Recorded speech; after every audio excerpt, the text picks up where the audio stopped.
No, just because like summer's Right. nice here. Yeah, but you have to go to Italy. I know. I know it's nice. Buffalo. Yeah, he's like, I don't know if I want to go to Italy. No, Somewhere in Buffalo's no, fine. she's where he loves and stuff. Oh,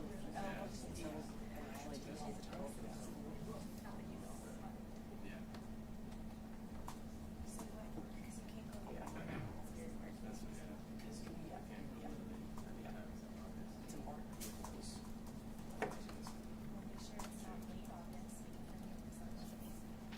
Oh, maybe I'll go later.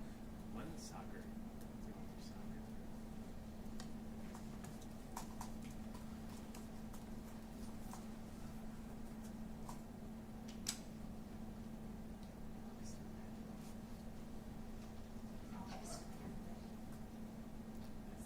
All yours.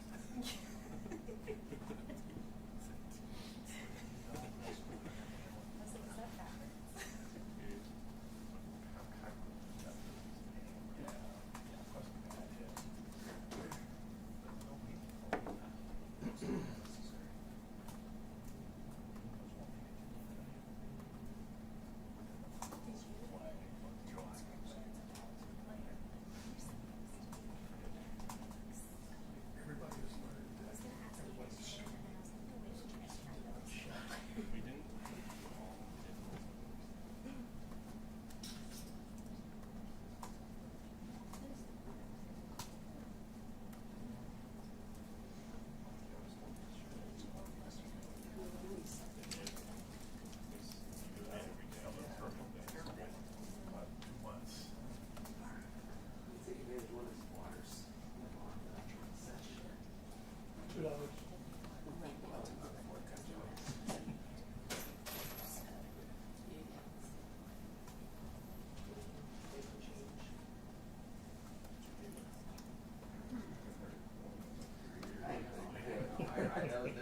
That was the first time I've ever coined in the world.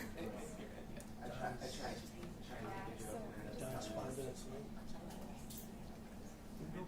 How the fuck can you be funded? He's only 12 months away now. Jesus Christ. It's not like they haven't played, which is your excuse usually. That's the thing, right? Right, bell pulls. Guys always determined those.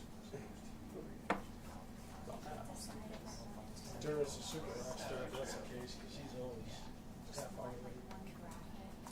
I don't know why he said that, but I mean, he likes it.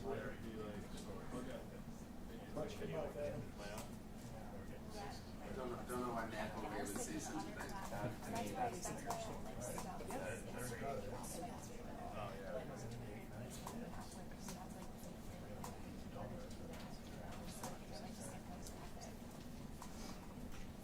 Yeah, in that case, I might like out one nothing. Or like one area. Holy smokes. We were like, let's check in on the game. Oh my god. You know what I mean? Because it's one graphic. And have I thought the early boarding call was going to take the Leafs on like out of it. things that would they do to one. You know, figured they'd get pissed. Once they killed that, I was like, Yeah. But I mean, like, for that, like we went through all of it. Yeah. So maybe that's what we'll. We're going to go into Toronto tomorrow for the Blue Jays game. But we were just like, You wouldn't have that. it's Yeah, also that game but two. all of these Yeah, we were. I mean, we're still gonna. We're kicking it around, but we then jokingly were like, "What if we look at the playoff tickets just to say we went to a Stanley Cup game?" Oh god, 2 tickets to a Blue Jays game, like $50. 2 tickets to Toronto, like $300. We found the cheapest for $156, but that was a week ago. So they're probably up to $300 each. We were saying that. If we were diehard Leafs fans, maybe, but no, we are not. Yeah, but it'll still be fun to be in the garden. Right, you're going to the garden? Or you think?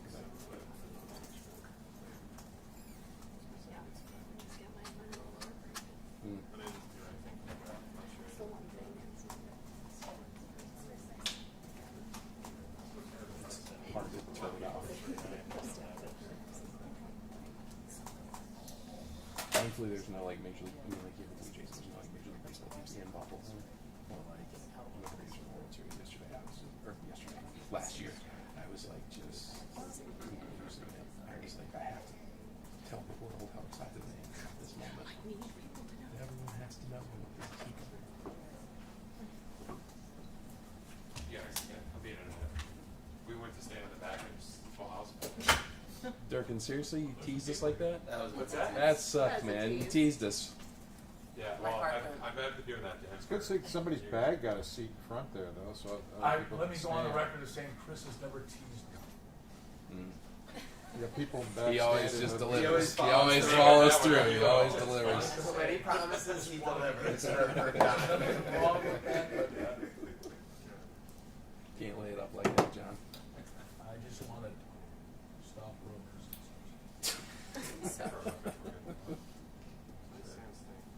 Oh, no. Probably need the ball itself up in a couple minutes. Is it 19? If I get my rad, yes. Josh, don't be like, do your best to get your work done so that you can go on like, we're just gonna select your ass pricer out and try to write it. Just 2, 5 and 6. So like, yeah, I was afraid they were gonna ask for it next time. But they haven't said anything.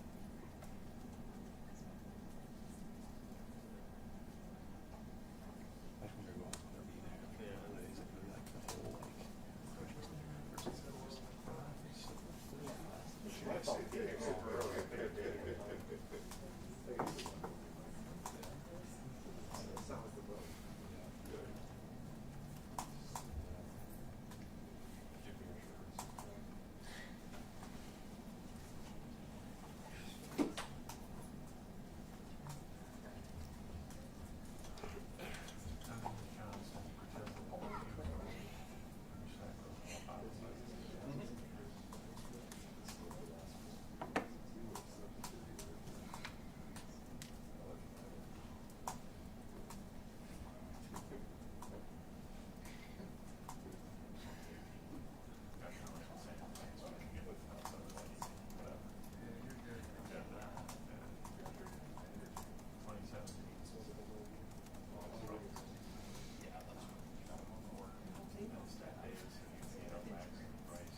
Hello, everyone. Thanks for coming. What a great group. Before we get started, I just want to take a moment to thank everybody here today and for all the coverage, all the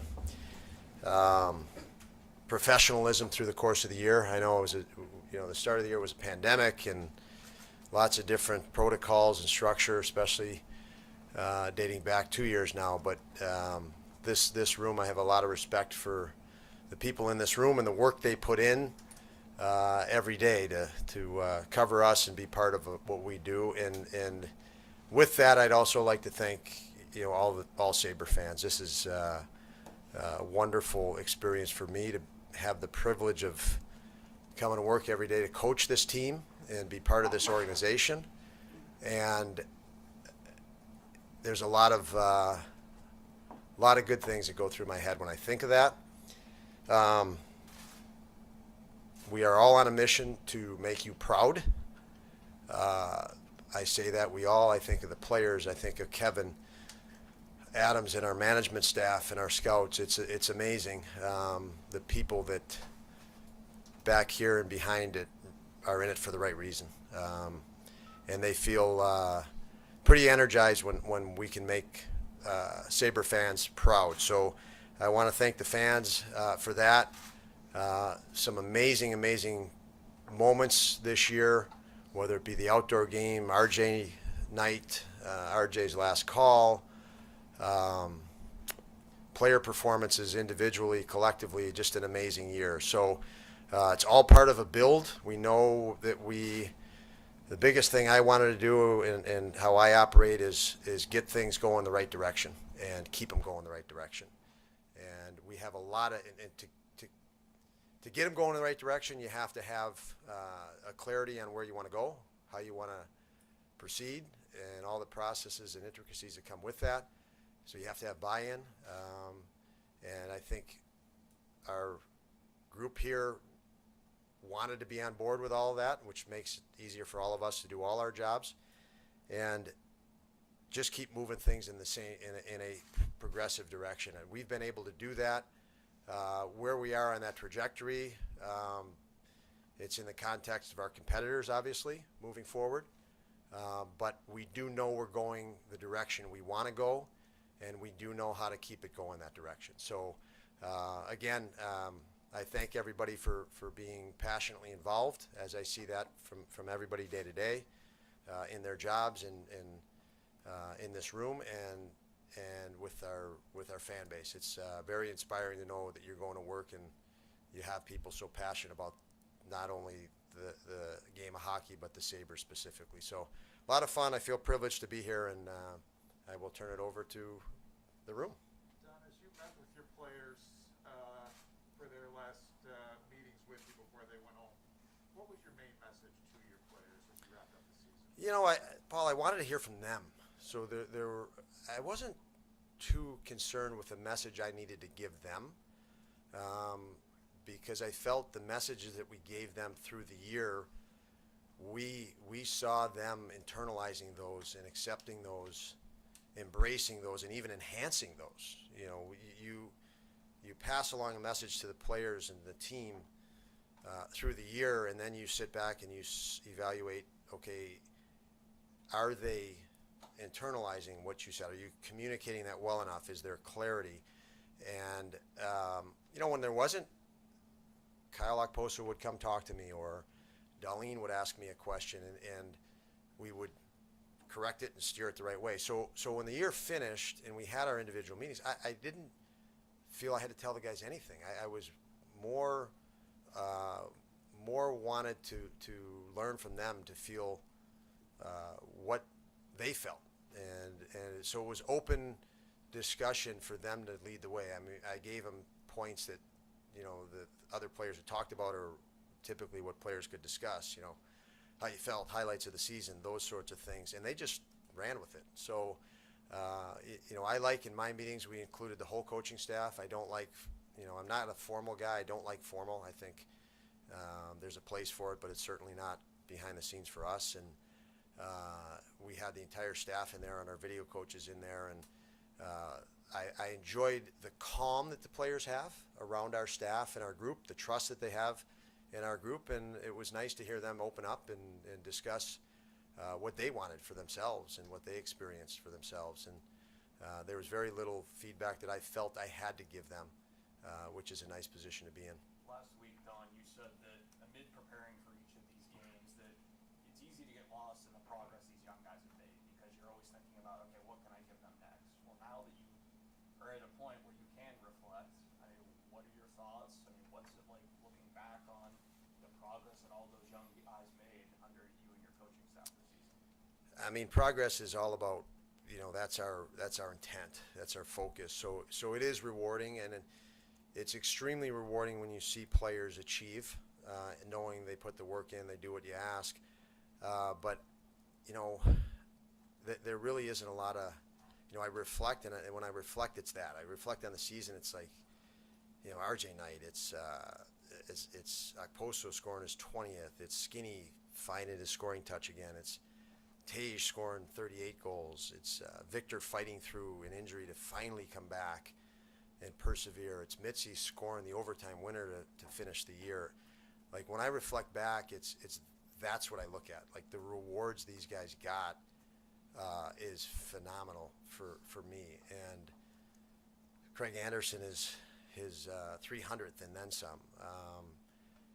Yoka Haru becoming a leader and grabbing Owen Power and wanting to partner up with him. It's Darlene becoming an all-star.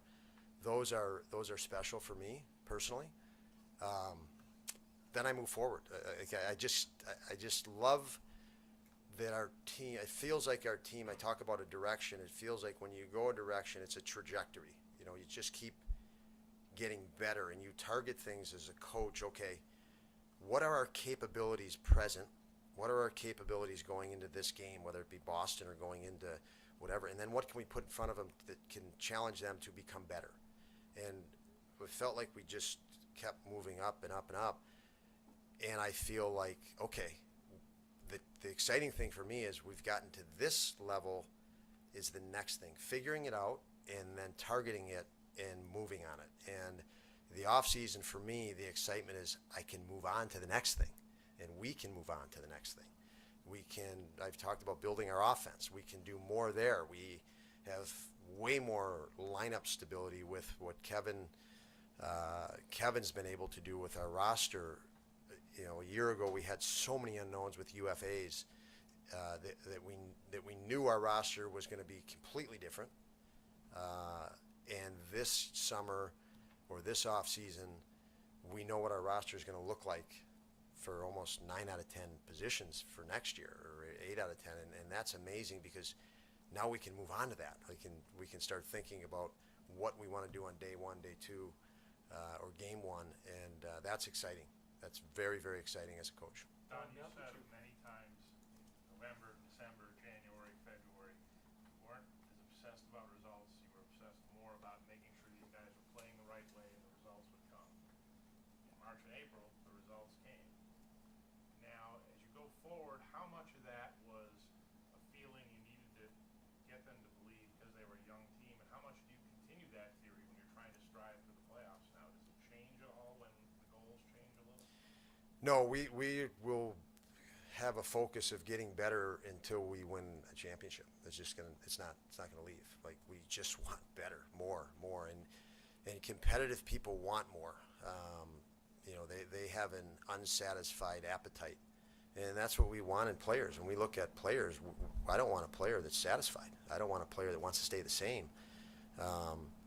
And that is the culture we want to build. We want guys here that want more, that are hungry for more, not trying to be, I won something here, so let's replicate that now. Let's do it better, bigger, stronger, faster, harder, and so that mentality of getting better will never change. We talk about winning. That there's one thing, and I'm not a greedy guy, but if there's one thing I'll ever be greedy about, it's winning. And you can't win enough, but there's a process to winning, and if you don't respect that process, you're not going to win enough. And I think respecting that process is continuing to compete hard every day, whether it be a practice, compete hard in your preparation, and then target the right things to win. And so no, we're gonna keep operating as we've operated this year. It's the only way I know. And I've been fortunate to be around a lot of winning in my career, and I like the direction we're going, but we got a long way to go. Don, pardon me if this is the same question, but when you enter into the equation expectations, there will be more expectations. You laid a foundation here, and everybody saw signs of that blossoming over the past 2 months. But when you enter expectations and the pressure of expectations into the picture, that this team needs to build on whatever it did this year and compete for a playoff spot next year. Ultimately, it's wins and losses now. How do you alter your message in any way, or how do you confront the expectation, the pressure of expectations? Yeah, I think pressure of expectations is an indicator of your belief in yourself. You when you doubt those expectations, you can crumble under them. You can feel pressure from them. So for our guys, even the moment we took the job over, we talked about our belief system. And you know, at that point, we didn't have a real strong belief system that we could win a game. Obviously, we all remember that. And that was a lot of pressure for those guys. But they you know, behind the scenes, we're working on that belief system. And a lot of what I coach is to strengthen that belief system. And we want guys that you feel external pressure of expectation when you're not dialed in and you feel like things are out of your control. And what's in our control is that next game. Preparation starts with preparation for that next game.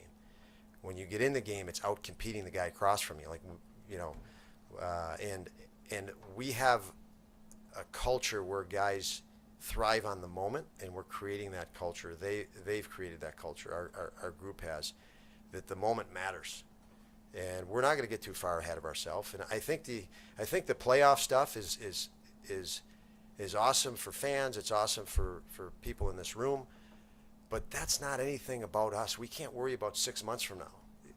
It will take care of itself when we take care of what we have complete control over, and it doesn't have control over us. So, you know, I like where we're at. I don't have an answer to whether we're going to make playoffs or not next year. I have an answer. I have to stay focused on just keep getting better and win the game in front of you. And I know if we do that, good things are going to come. So we do that we've got to walk that with confidence, and I believe this group will. Don, you have a good idea of who you're going to put on the ice next year and hopefully what kind of product you want it to be.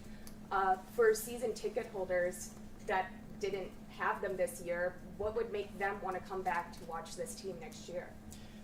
Well, I could tell you what I hope. I mean, I hope they love hockey and love hockey. Even typically, when you love hockey, you love the speed and the passion the guys play with, and the intensity, and then you factor in consistency, bringing it each and every night, and that usually comes with the internal drive of a player, you know, and we can help or hurt the environment of that in the position of leverage that we're in as coaches or management. So, you know, we want to set our culture up so it's conducive to that. We want to bring players in that will play fearless and passionate, and to do that, they have confidence. So Dylan Cousins comes to mind. I mean, that guy believes he's going to be an impact player and help win. I mean, we all see that, and he's going to because of that drive. He will not quit until that happens.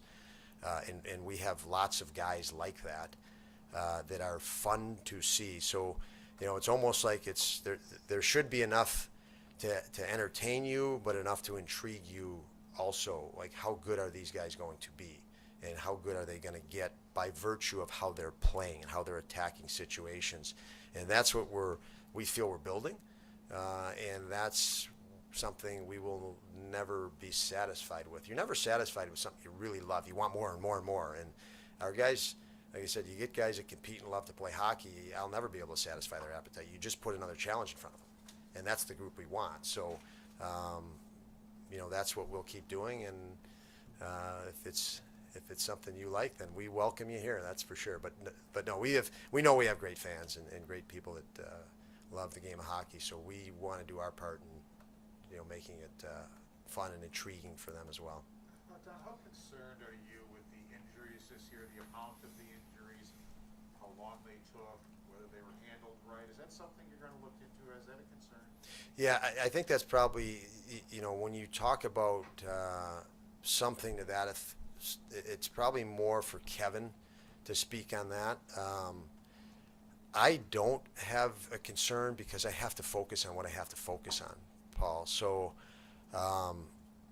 you know, when we're missing guys, the fact that we missed, and again, I remember at one point we had 11 guys on the right of my board up there that were not healthy or couldn't play. As a coach, my mind turned right to me, okay, how is this an opportunity for us? This is an opportunity for us. We're in survival mode. Let's learn how to survive. Like, just fight through this.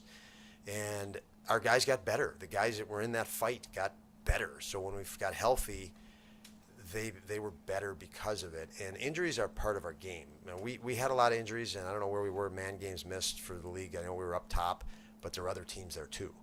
And So for me, I process that way.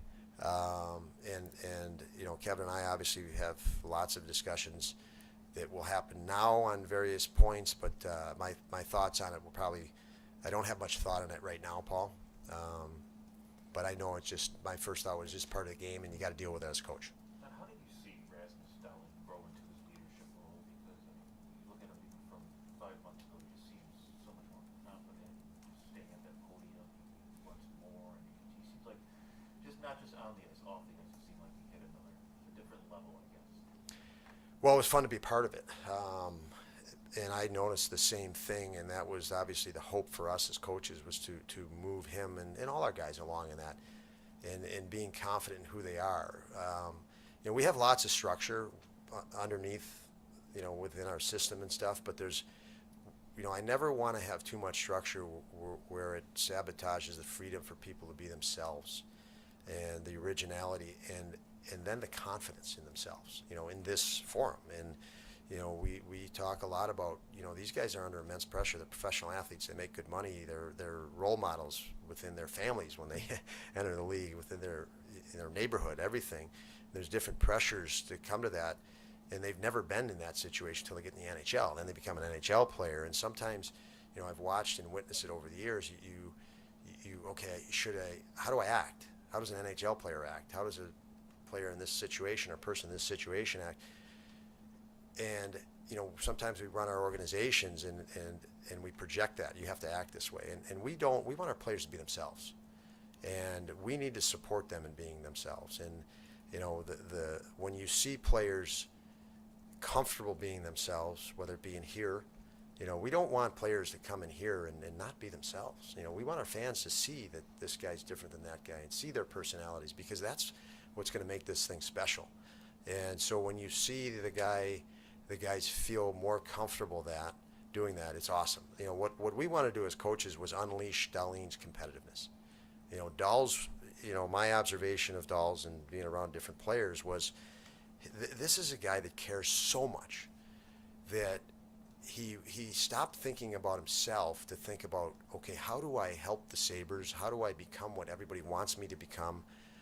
So every mistake was, you know, he more wanted to please the coach, and what do you need me to do? What do I do? And then he's concentrating on what I want him to do, and I really wanted him to just don't worry about what I want to do or what you have to do as a number 1 pick overall. Just get in the moment, do what you do, and then we can tweak from there and there. And so that's our motive with each guy. And with Dahl's, he's a guy that not only embraced it, but he's got talent that you want. You're going to bring it out of him that way. So it's really fun and rewarding for us to see him as a coach play the way, you know, put his personality into his play. Again, we have enough structure underneath to support him. And if a lot of times there was errors and it was blamed on him, but it's because we didn't do the structure underneath him that we should have, and we're still learning that. So it is nice to see him be able to do that and grow in that area.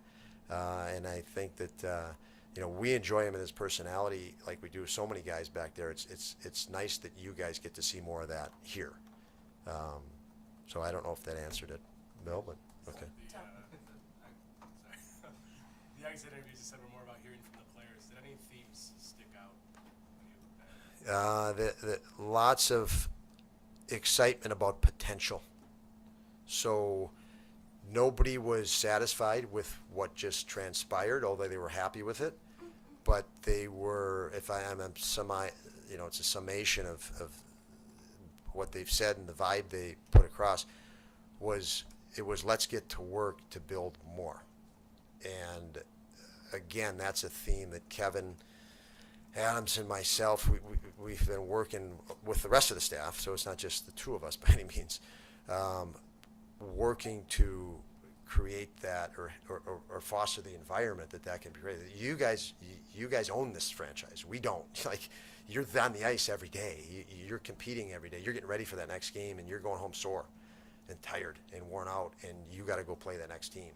And the group has taken that over to the point where you feel that they want ownership, they want responsibility, they're ready for the next challenge, and they're moved to that next challenge already. I mean, these guys are talking about next season, but they're talking about what they're going to do through the summertime for next season to get prepared for next season. So that was the kind of the bulk of what I grabbed from the guys, which was very nice to see as a coach. And I said, as I mentioned, I felt I had to say very little back to them. I felt they had a really good grasp on what I would want as a coach. Don't be satisfied for what just happened, although we progressed some, and stay hungry through the summer to build. And I think they all have that mentality. They want to get right back to work, whether it be in the weight room or different skill stuff. Kevyn Adams put an emphasis this offseason, even going back to last March, of keeping players who want to be here in Buffalo and wearing the Sabres jersey, which obviously led to Sam, Risto, and Jack's departure. Those are three guys that had questions about wanting to be here. Could you have succeeded, come this far, laid the foundation that you did with any of those three guys present? Yeah, I wouldn't go so far, John, to assume those three didn't want to be here. Like, I just don't. I don't want to. They did express questions about wanting to be in Buffalo a year ago. But I don't want to throw and say these guys didn't want to be here. I think those guys, and I know for me personally, when I took over Ristolainen and Reinhart, Jack was injured, but Ristolainen and Reinhart were really helpful with me and pushing and turning, and we changed practices and had to go. We demanded that they be a lot more intense. They were so supportive of that. It was great. They were unrestricted free agents, so lots of different scenarios in there. So I want to clear that up first, because just in fairness, Risto still had 1 year left of his contract, and Sam was a restricted free agent. So it could have come back. He was going into that. You're absolutely right on that. So now that I said that, let's go back to your question so I hit it right. Well, I guess in some, I mean, did guys who have been here for way too long been involved with the frustrations of losing, perhaps they needed a change of scenery to some degree, and maybe you folks identified that. And how much of them having to leave allow the youngsters to step up and fill the vacuums of those of leadership roles and roles more important? Yeah. I don't want to speak on the movement stuff. I did feel comfortable speaking on Reinhart and Risto because I had them. They were spectacular for me as a coach. So the other stuff Kevin's going to be in, I think he could maybe go a little further. But for the young guys, I can easily speak on that. These guys we identified, they were competent, capable, and hungry as hell to invested in Buffalo and the challenge of trying to everybody says fix something. We're trying to fix anything. Everybody says rebuild. I think if you win the Stanley Cup, there's one team that rebuilds. The team that wins the Stanley Cup, they built it to win a cup. Everybody else is building. They're just building, and so these guys wanted to build.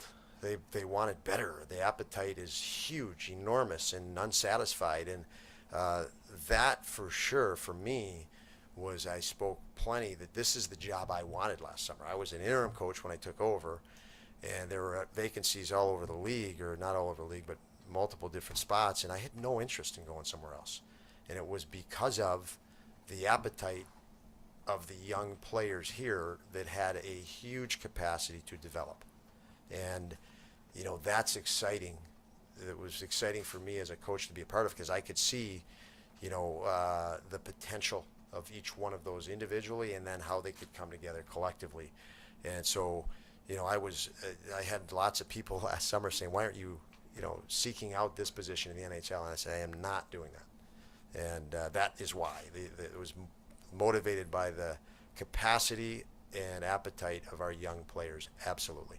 Given all that you guys as a group went through this season, how long you waited and worked for your first head coaching opportunity in the NHL? What were the emotions like when you walk in that room at the end of the game Friday night and you sort of realize that, this group as it is, it's going to be different. And this first season that you had as a head coach is over?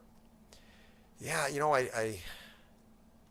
I'm grateful that I'm here and coaching this team and this group in Buffalo, but the job itself is, I'm never going to be satisfied, and actually, I don't. It's almost like I've heard plenty of people tell me over the years, "Coach, smile," and you just want the next thing. You just, you're happy we won the game in Chicago, but you're really, really happy and excited that you have something you can build on. You can move to the next, because you're waiting to move up and win the ultimate, and you can only go one step at a time. And so when you take the next step, it means you can get to the next one. And for me, that's the drive, that's the excitement. I want to get to the next step so we can get to the next step. We can't go 5 steps ahead. And as an example, you've heard me many times, we're not going to chase analytics. I know we're bad in this analytic and that analytic. When we get better, those will take care of themselves. It's just the next step. And, for me, that's the excitement. I will say that, I've had a long journey coaching, but I've had confidence I'd be in the NHL at some point. I just wanted to be good when I got to the NHL. I want to be better when I got to the NHL. So the timing of taking over this team was perfect for me. It was right. It felt right. And then being in Buffalo itself, and there's some things that personally in my life were that just fit. This feels like the right spot to be at the right time. So happy and excited for all of that, grateful for all of that, but for me it's always that next step. What's the next one? Don, on that note, like where you are in your journey, everybody we've spoken to talks about the environment you've cultivated, playing free without fear of mistakes. Where does that locker room vision come from? How have you built that through your career journey? Is that personal belief system, previous teams? Where did that vision start? Yeah, lots of places. I was a player that loved the game, wanted to play in the NHL, and had some different experiences, great experiences in hockey, and some not so great experiences in hockey, where you're so passionate, you train so hard, and then you never get an opportunity in certain situations. And I know how that feels. And, so I have a lot of respect for the players and the commitment and the demand that they're under. And we want to try to give them opportunity for all that work they put in to get the reward of it. And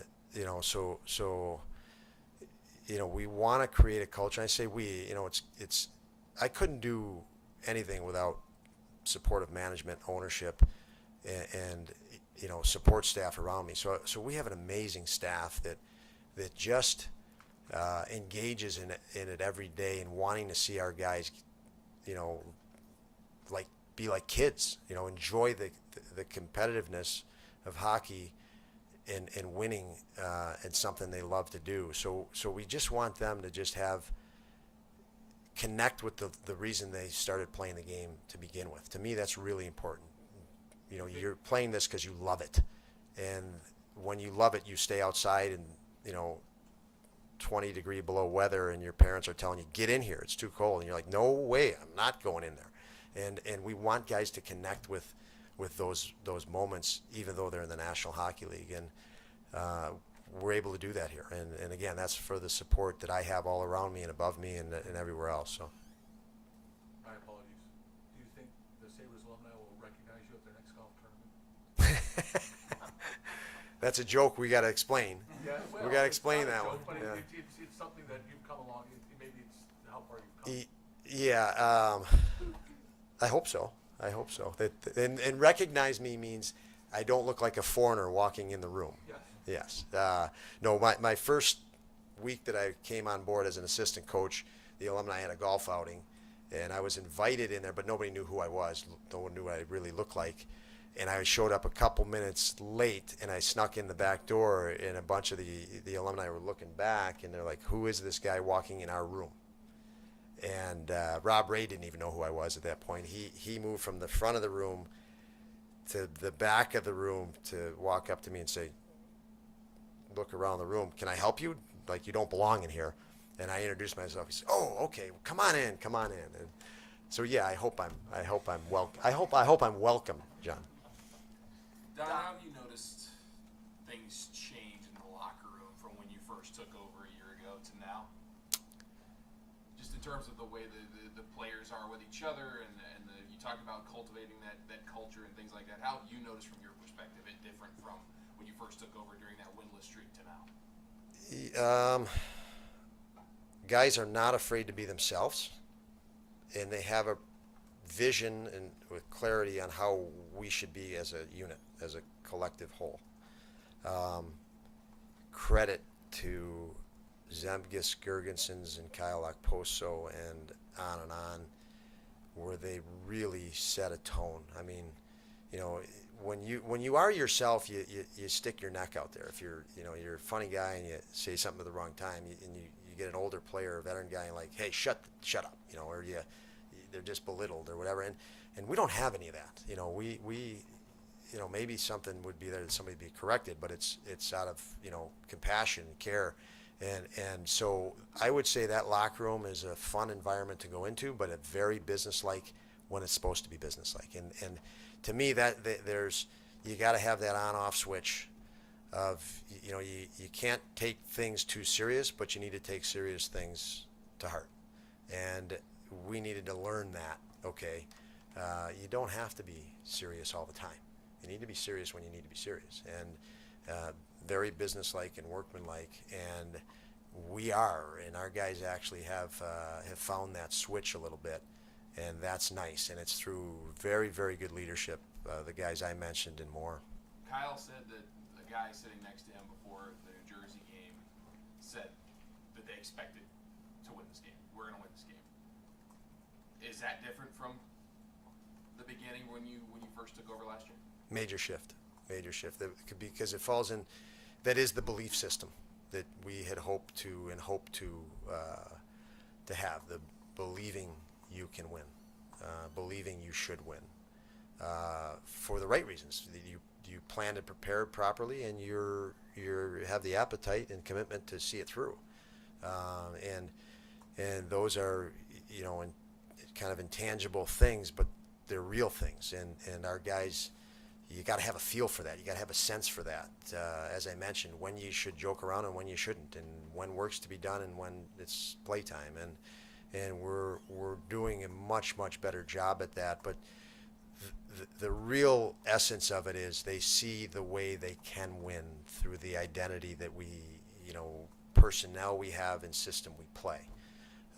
So that is a big. Nugget, I guess, when you hear that as a coach, that's what it's all about. You need to get your guys to the point where they expect to win.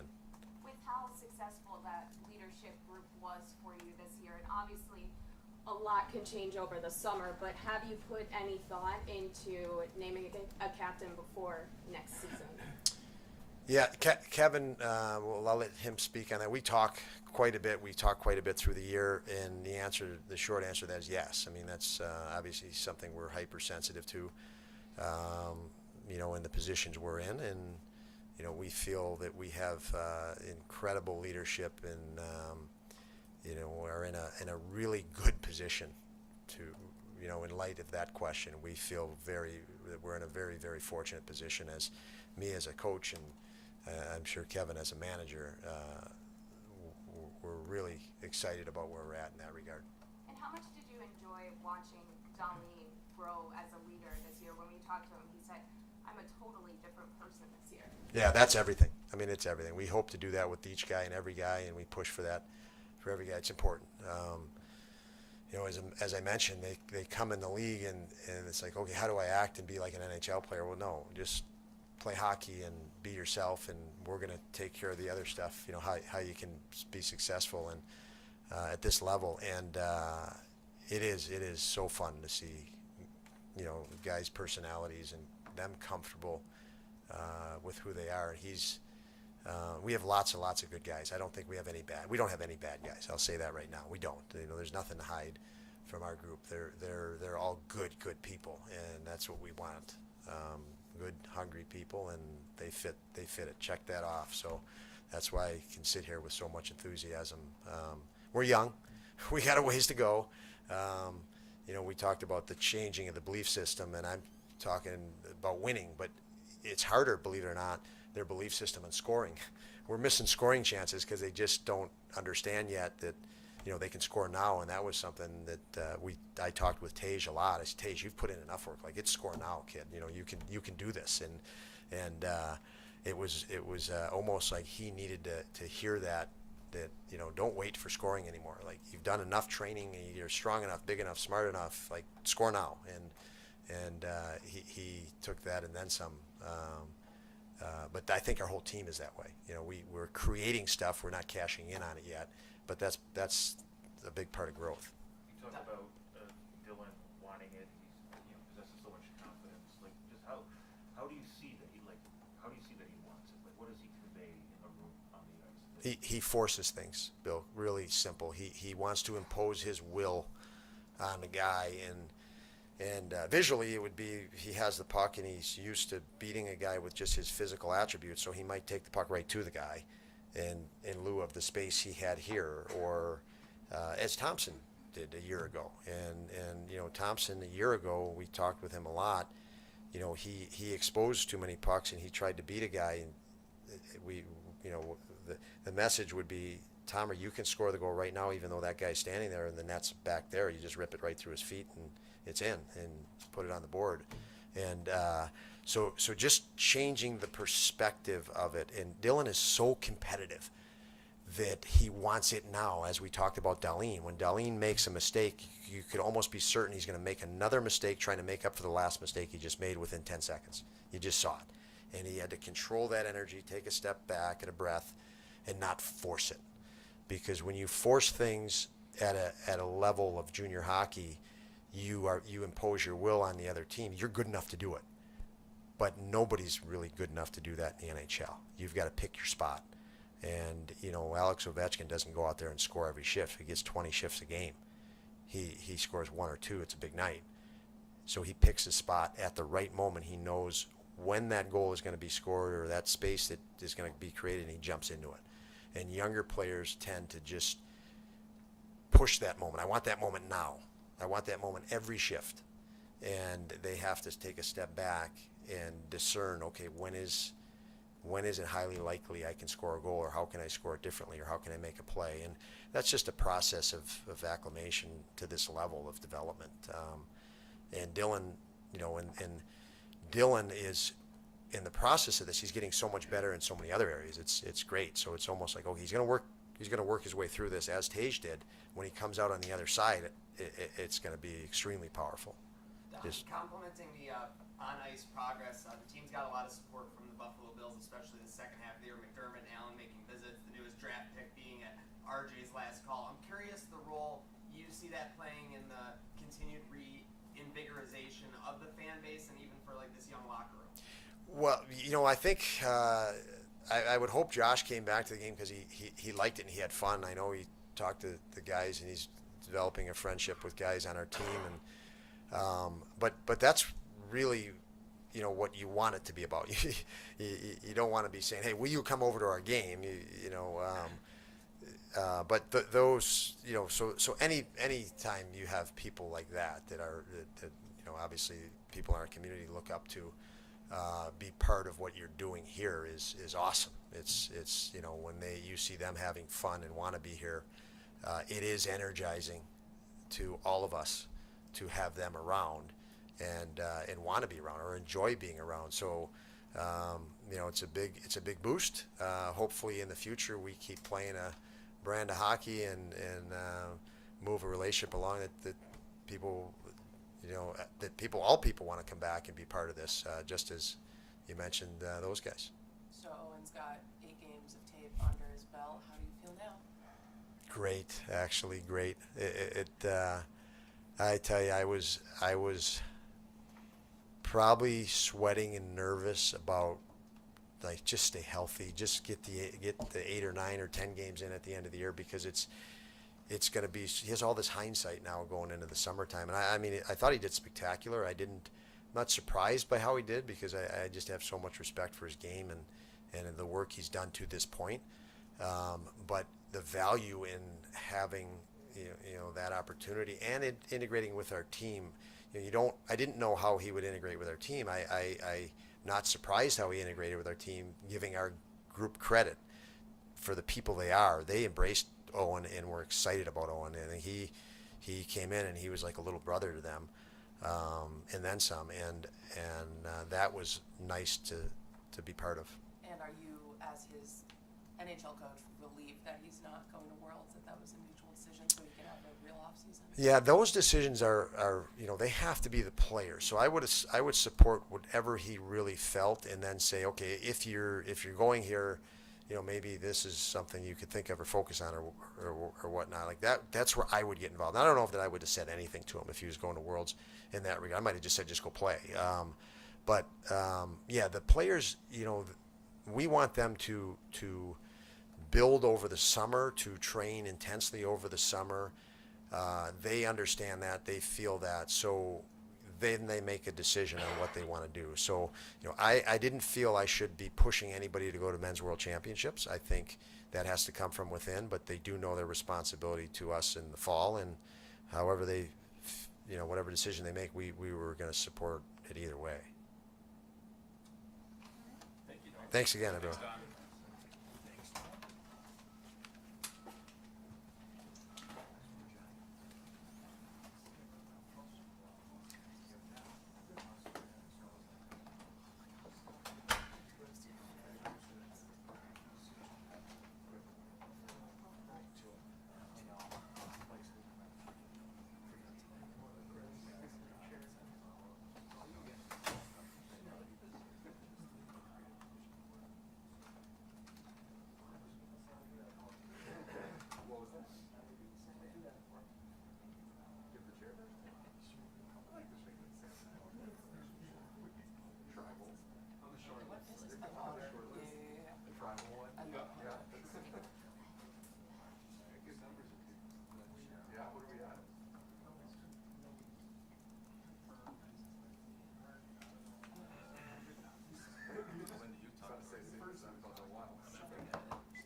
Hello everyone, how we doing?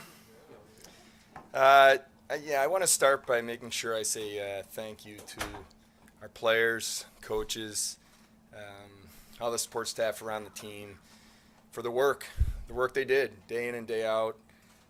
Just really appreciative of their commitment, professionalism, how they handle themselves. But I also want to say thank you to the bigger part of the organization and people in this organization that work downstairs, upstairs, that really people don't see every day. Just the commitment that they have to the logo in this organization, and whether it's people in ticketing, making phone calls and talking to season ticket members, or our community relations staff, the great work they do. You think about operations and people that are here in the middle of the night, day after day, and just marketing and finance. There's just so many different parts of this organization that maybe don't get credit. So I just want to make sure I say thank you to them as well. And then lastly, I want to thank the fans. You've heard me say over and over again, we need to connect with this fan base. We need to earn their trust.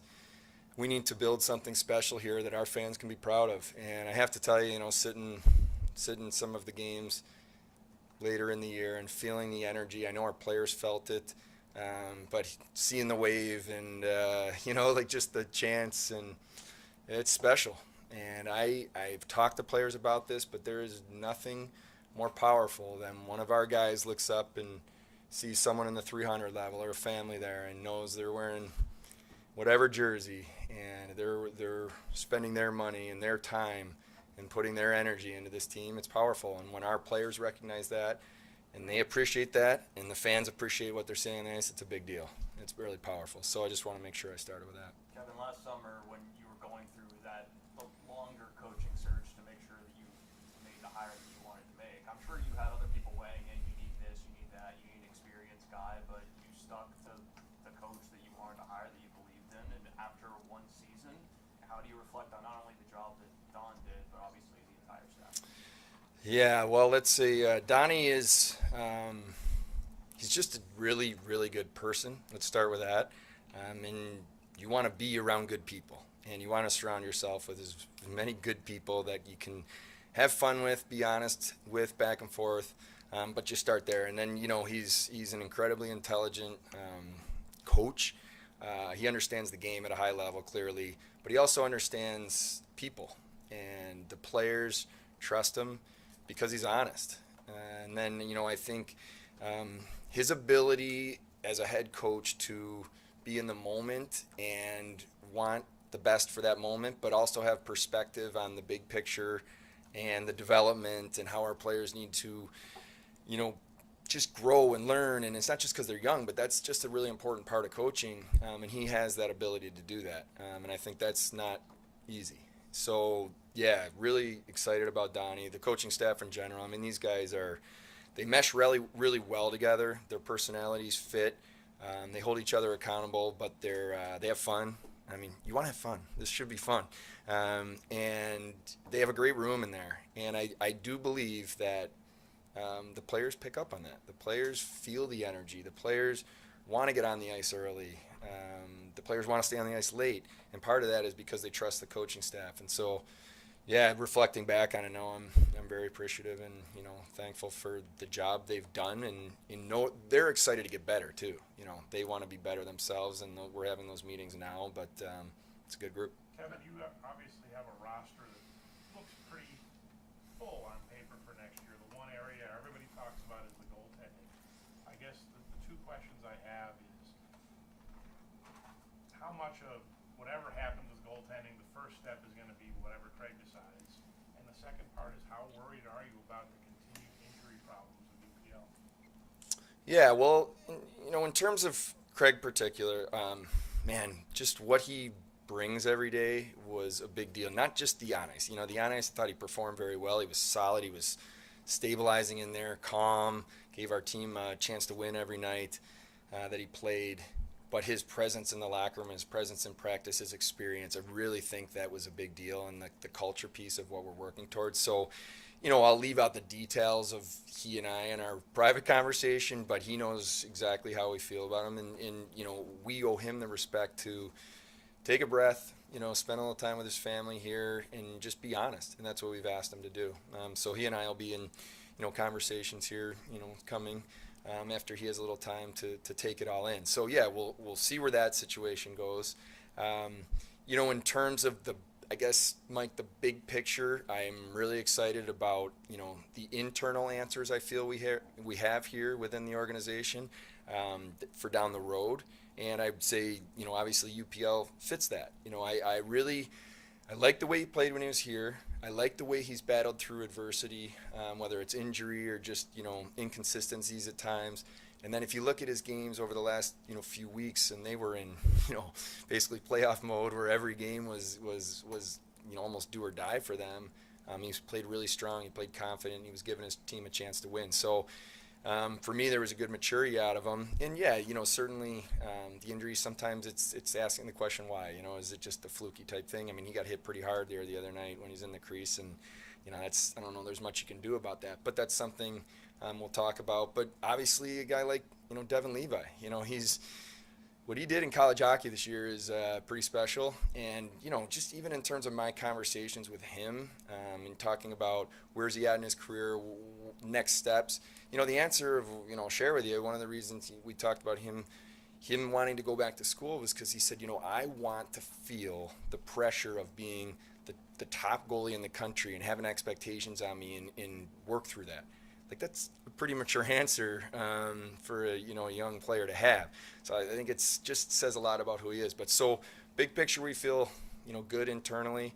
We'll look at different options, but what we won't do is do something to box ourselves out, or that maybe we would be uncomfortable down the road because we're just trying to do something, feel we have to do it right now. So we'll balance all that. Going off that, Kevin, how tough is it to not get so excited with the way this team played in the second half of the year and want to make a move right now with draft capital or with a free agency or trades or whatever to try and win next year, considering the playoff expectations are now there from the fan base? Yeah, I think you balance it all. I think what you can't do is, and you've heard me say this before, you can't hit fast forward.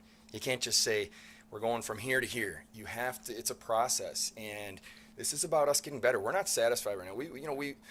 We played some really good hockey at the end of the year. I like the growth of our team. I like the growth of some individuals and majority of the individuals and the way it came together, but we have a long way to go. We got a lot of work ahead of us.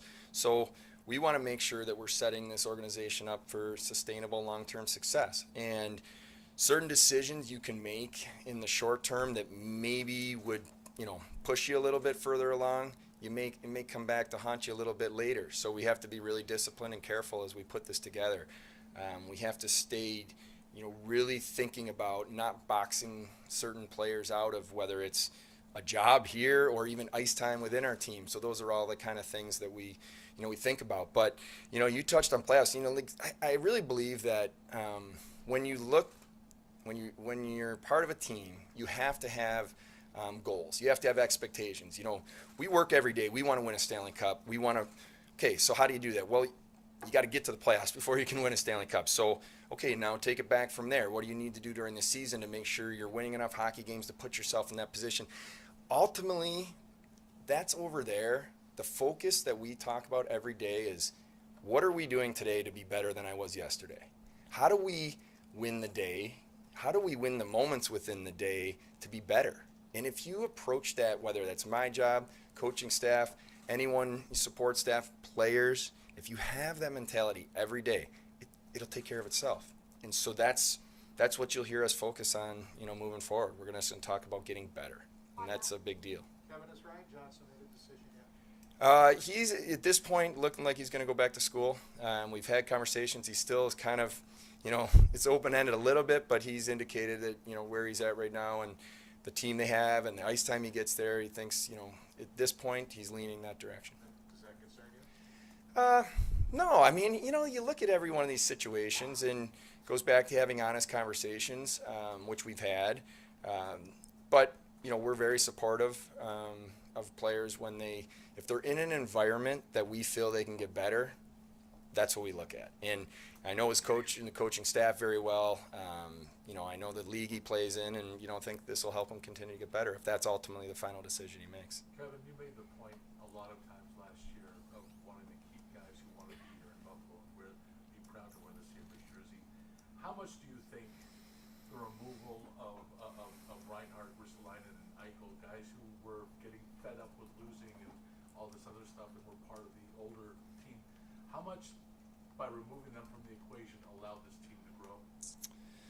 Well, I think it's let's look at the bigger picture first. When we talk about players that want to be here, it's about everything. It's not just about did they like the coach or did they like a buddy on the team? It's Do you like getting up in the morning and living in this community? Do you everything about it? Do you truly believe that I'm in a position to succeed, and can I get the most out of my career? And when you have that, you can start to build something special. And that's why I talked about that. We have to have a culture of that. We have to have players that truly appreciate what this place is all about. We all got a history lesson this year. You know, I said this to the players after the last game. Just being part of this season and with all of the RJ, you know, stuff going on, if you're Samuelson and you're seeing a call RJ made in Jumbotron, I mean, it's powerful, and you're saying, wow, okay, this is a history lesson in what this place is all about. So we want to make sure we identify people that truly believe in what's going on here and want to be part of something special. So as we made decisions, it was with that in mind. And then what we also wanted to do was put our young players in a position to be able to identify the core of this group moving forward. And we did, like I said earlier, we didn't want to box players out, whether it's a job or ice time. And, you know, we wanted to make sure that we set players up ultimately to succeed. And that was our mindset, and it's going to continue to be. On that note, how different is this locker room from last year to this year? Well, you know, I really feel that if you can create an environment where people can come in every day and be authentic and just be themselves, and that now is you're putting them in a position to thrive. You're putting them in a position to maximize what their gifts are. And what I feel really good about this locker room is that's the way it is now. It's whether you're loud and funny or you just are more quiet or whatever that type of personality is, you're accepted because the people in this room have a maturity about them. And I give Kyle Ekposo and Zymus Gergesen a ton of credit. They have, as more the veteran guys, kind of set a standard for how we are going to be doing things. But it takes everybody, and it's not just the players. It takes the coaches. It takes the equipment. It takes the trainers. I mean, just the whole culture isn't just one thing. It's all of everybody working together, and that's why I even talk about the bigger organization. Everybody's part of it. So I'm proud that we are now have an environment where people are accepted for who they are. And look at Owen Power. It's not easy to come in, regardless of how talented you are, to come into a team late. And what I loved about the way Owen came in here was, one, he was able to be himself and accepted by his teammates, and then two, just the way he wanted to fit in. You know, I'm going to pick up pucks after practice or water bottles. I mean, that's big deal. And then the players, if everybody feels that. So that's the environment we want. We got to keep working at it. With the cohesion and the improvement that you've seen this year, do you feel like this rebuild over the last year is mostly over now? Well, your word, never mine. Build. It's a build. And it's important because you're always building. You know, it's never over. It's always about getting better. And what I feel good about is you look at our team now and the continuity within the staff and the players. The majority of this team, you know, will be back next year here. They just have that much more experience, but you're building. And we want really good players and really good people that love being here. And when that comes together, and I think what we feel is it's starting to, it can be special and it can be powerful, and the players now believe, and that's a big deal. Would you like to still add an established defenseman this summer? Yeah, well, you know, it was really interesting watching the young group play there, and it's why, you know, I didn't, probably say it earlier, but just with getting Owen signed and in here, it felt like really wanted to see how it all fit together. And, talking to the coaches, talking to the players in the exit meetings, I asked a lot of questions just about, right shot, left shot, right D. I mean, I don't know how close you guys watch when you a pair like Dahlin and Samuelson, and it's hard to figure out who's playing which side. There's the way they're moving around, and part of that's by design, from the way Donnie and the coaches put the system in, and part of that's the chemistry and them just doing their thing. So less focus on we have to get a right shot defenseman to play with Owen Power or Rasmus Dahlin. More about, is there the right person that fits what we're doing here that can be additive to all parts of the culture and their on-ice play. So, yeah, for sure, we're going to look at that. But probably more comfortable with figuring out that right type of fit rather than it has to be this type of fit, if that makes any sense. You mentioned Kyle and Zemgus, and I know you and Donnie are both comfortable with the leadership group. What goes into the decision of going forward that way or going forward naming a captain? Yeah, I think when you look at this season, we wanted to be careful to put too much on just, one guy, especially as we were, building and transitioning into this phase. But we wanted to make sure we gave the young guys a voice and let them, have their time to learn and be comfortable in the locker room.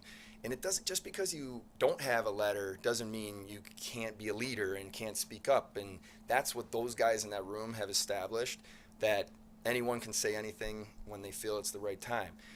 So, Donnie and I will continue to have some conversations, but, I can't highlight enough Kyle Ekposo and what he means to this group, and from the exit meetings to just, the all day during the season, every day, just the conversations where I'll have with him or other people just to say, what he's done and what he means to this group. So, we're excited. We feel that we have a really good now group of leaders, and we also have younger leaders that can be themselves, and regardless of actually being an assistant or a captain or whatever, have a voice, and that's powerful.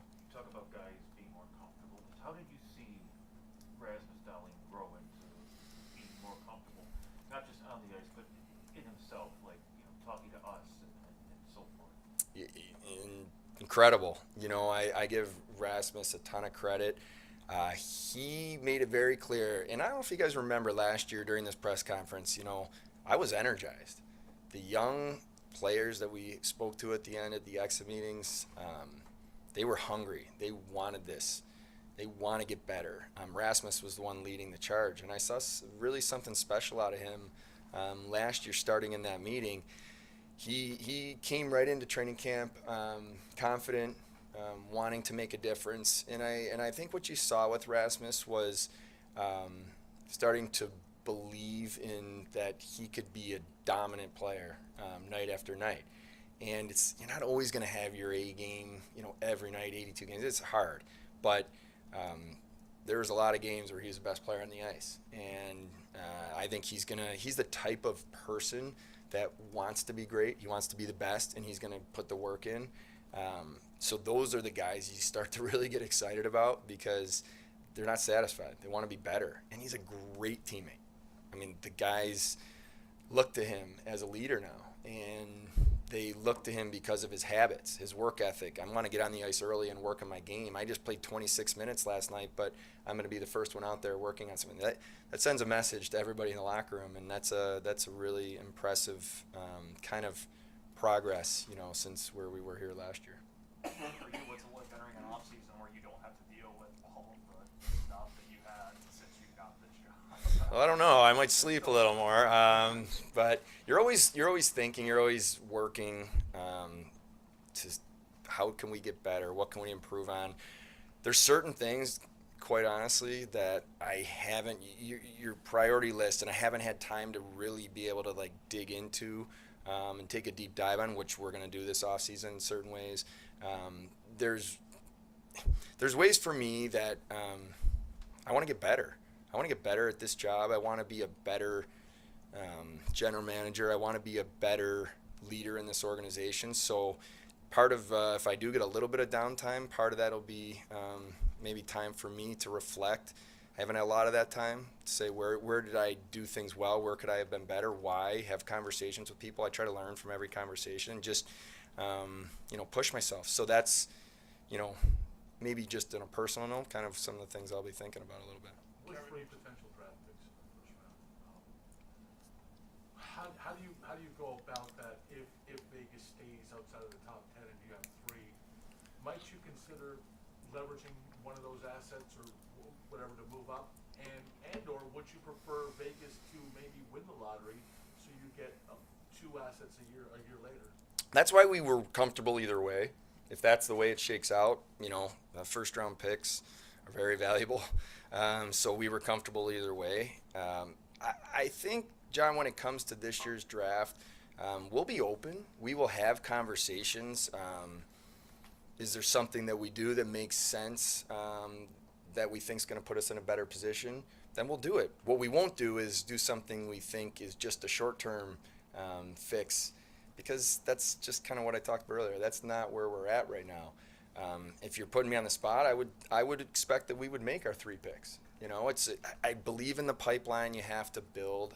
When we talk about long-term sustainable success, you need talent. You need talent that can come up from Rochester, and you don't have to rush them. You can let them grow and develop, and then when they're ready, boom, they're here and they're ready to be impactful, not just surviving. So a lot of that is how you draft and, you know, the assets that you have. That was part of our plan, was to accumulate assets now.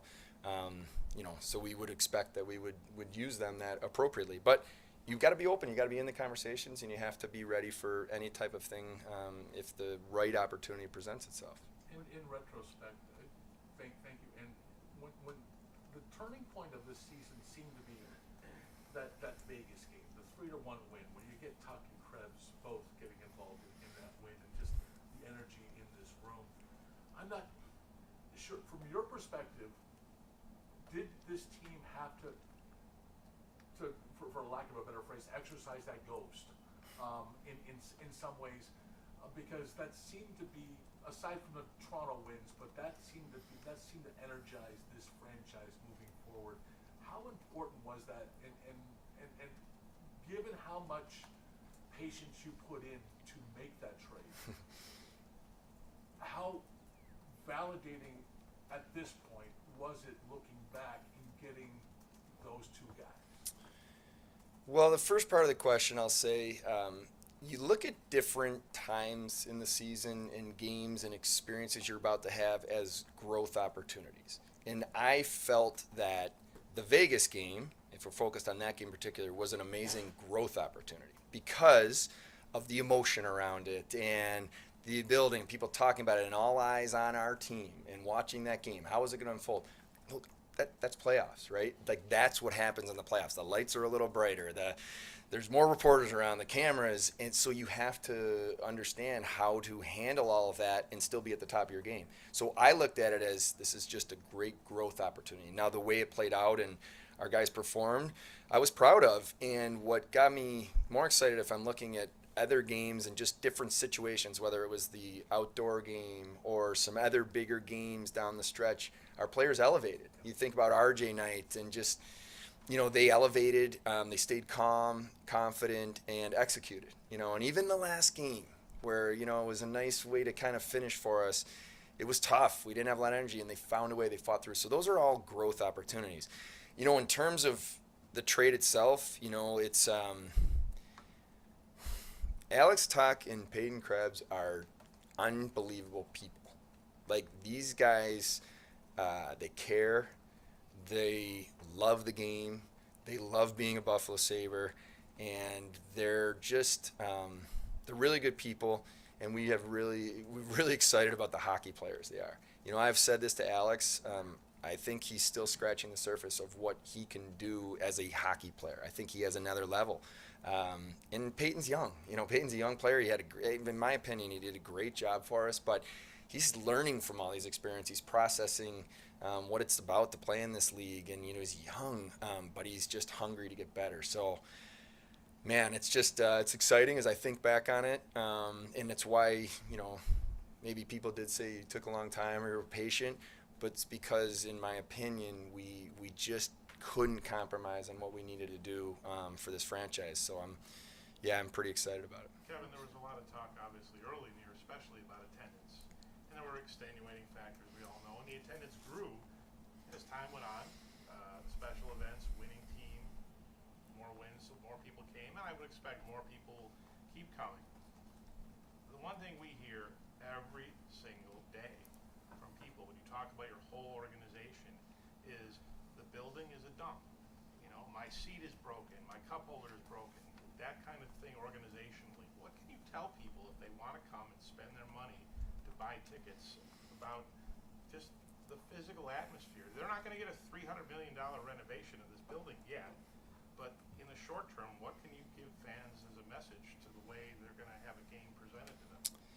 Well, yeah. So when I think about our fans, I and I have had, you may or may not know this, I have had some season ticket member conversations where I'll be with a couple hundred people, and for an hour they'll ask me questions, and I hear a little bit of that, but what I mostly hear is I want a team that I can really rally behind and get excited about, and can't wait to get to the arena. And so I hear the conversations or the questions or the things that are brought to me are more focused on that. And that's part of my message to our team, is about earning the respect and earning the trust. And when we do that, and we're in the process of that, we have to keep doing that. We have a long way to go. I feel good about, how the other things will fall into place. When you come to the arena, you want to be entertained. You want to have fun. You just want to say, man, I love this team. And I think that's our job. But yeah, when there's other things that you're talking about, one of the things I've learned in a leadership position is you have to know, right? Like, you have to know these things. So we need, as an organization, if that's the case and a fan is in a seat that something's wrong with them, they need to make sure they tell someone and tell us, and we'll get it done. So sometimes that stuff is talked about, but the people that can actually follow through and do it may not even really totally know. So I think that's part of the interaction and the trust that we need to have. We need to make sure that we're communicating, asking questions. I think the biggest mistake you can make when you're in an organization is not talk to the people that are coming. Have conversations, ask questions, and then listen. Sometimes people ask questions, but you forget to listen. So we all need to listen and be better, and then make sure that whatever the priority of our fans is and helping them with their fan experience, we can deliver on. You said you wanted to be better. A lot of people would already say the drafting has gone really well. The Eichel trade certainly looks really well off the top. I mean, in terms of putting together a hockey team, what do you think you need to be better at? Me personally, you mean? Yeah. Well, I think when you look at the team, if I'm just putting myself saying, like, okay, today, what do I need to do, or what have I learned? It's really challenging sometimes to take a little of the emotion out of it. And so I think what I need to do is at times watch where our team is at and give us honest assessment, and then sometimes just get out of the way. Get out of the way. Like, for me, sometimes, I love talking to the coaches. I love being in there. I love being part of it. I love talking to our players, and they would probably tell you that's, I don't know, in my experience as a player, is rare, but I love that part of it. But then sometimes for me, I just need to just let things happen, and let them go through whatever the ups and downs and the challenging parts. And that goes back to the leadership. When you have a guy like a Kyle Okposo that is kind of just keeping things even keel, it helps. And then the other thing I would say is just being present, and for me is so important, because sometimes in this job you can think about all these things down the road, or I got to do this, or what's gonna happen when we need to sign this guy, or sometimes you just need to be present. You just need to take it in, and so that's something I probably work on as I get more experience in the job. Owen played 8 games. Just what surprised you, what impressed you, and just how valuable are those 8 games moving forward? Yeah, I mean, I just think really valuable, because he's very self-aware. He's very, he has a extremely high ability to process his own game. And so he will take those 8 games experiences and absolutely help him train this summer. I got to get better at this. And, his answer to me in the exit meeting was very interesting. I found, what was the biggest thing, like when you jump into an NHL game coming from college, and most of the time, the answer is, well, the game's faster and the players are stronger. And what he said to me was, the players are smarter. And so, he's now processing that. As I go back for a defenseman, I check my shoulder, I might not be able to go, just there with the puck, because this guy's smart. He's jumping the winger, you know what I mean? So he's processing all that. really incredibly excited about him in the future. He's a great person. The poise he shows within games. He loves it here. He wants to be here. He believes in what we're doing, and he's a great teammate, you know, and he can just come in and be himself. You know, we don't have the weight, he doesn't have the weight of the world on his shoulders. He doesn't have these expectations. He has to be something. Just come and be yourself, and that's been the message to him.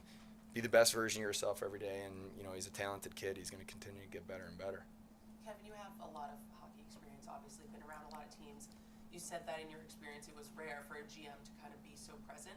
What's it been like for you being so engaged with this top-down culture that John says he can only cultivate with your support? Well, I just, you know, I feel very strongly that when I got this job, I promised myself that I had to be me. And yeah, I think there's a lot of pressure, and you can get, it's just a lot going on that you can get distracted and you can forget. At the end of the day, be the best person you can be, treat people well, surround yourself with good people.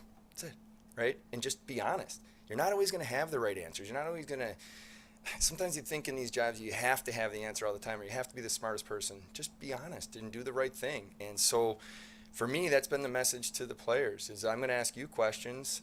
Just be honest with me. It doesn't mean that, you know, there's anything wrong. And then it also allows you to build relationships and to then have harder conversations, because it's not always great. You know, you have to be able to bring players in and just, you know, really have that honest back and forth dialogue. So I think I would have appreciated that as a player, to have that type of relationship with the general manager. So, you know, you'd have to ask the players, but I do feel good about what we're building and how we treat each other in this organization. And that's the same for, it doesn't matter if I'm upstairs and I'm, you know, it's an intern, you know, like, we want to treat each other with respect. We want to do the right things here and make this a place that people love to come to every day. And it's just, that's what I believe very strongly, and how I try to act every day. And speaking of leadership positions, where are you guys at with naming a captain? Yeah, we'll talk about it. You know, we're something Donnie and I have spent time already talking about. We feel that we're in a different place than we were, you know, last summer at the start of the season, whatever you want to say.